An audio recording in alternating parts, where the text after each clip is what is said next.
মধ্যে শক্তি থাকতে সভ্যতার কাগজ আর সভ্যতার কালি দিয়ে সভ্য ইতিহাস রচনা করে পৃথিবীর মানুষের হৃদয়ে নবীর প্রেম ঢেলে দিয়ে যাও।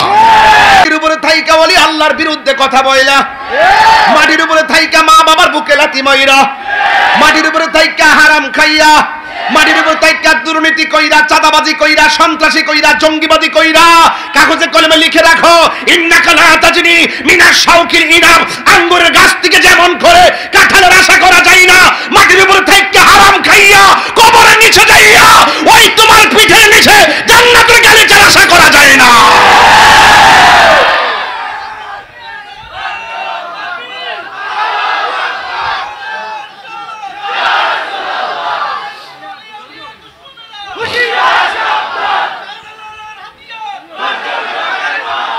কথা বলেন ঠিক কিনা? তাইলে কবরে আলোচনা দিয়েছেন, মাটির নিচের আলোচনা হবে পরে, মাটির উপরে আলোচনা হবে আগে। কারণ উপরে ঠিকঠাক থাকলেই কবরে গেলে জান্নাতের গালিচা পাওয়া যাবে।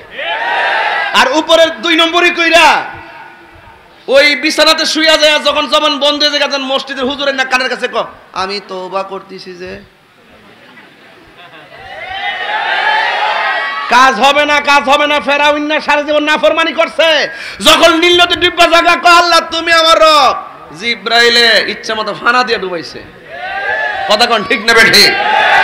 সময় মতো শরীরে শক্তি থাকতে তওবা করো, সময়ে পাটাও সচল থাকতে আল্লাহর ঘর মসজিদে যান, মাথা ঠিক থাকতে ইসলাম আর আমার রাসূল এবং আল্লাহকে এই ব্রেইনের মধ্যে ধারণ করেন, আর হাতের মধ্যে শক্তি থাকতে সভ্যতার কাগজ আর সভ্যতার কালি দিয়ে সভ্য ইতিহাস রচনা করে পৃথিবীর মানুষের হৃদয়ে নবীর প্রেম ঢেলে দিয়ে যাও।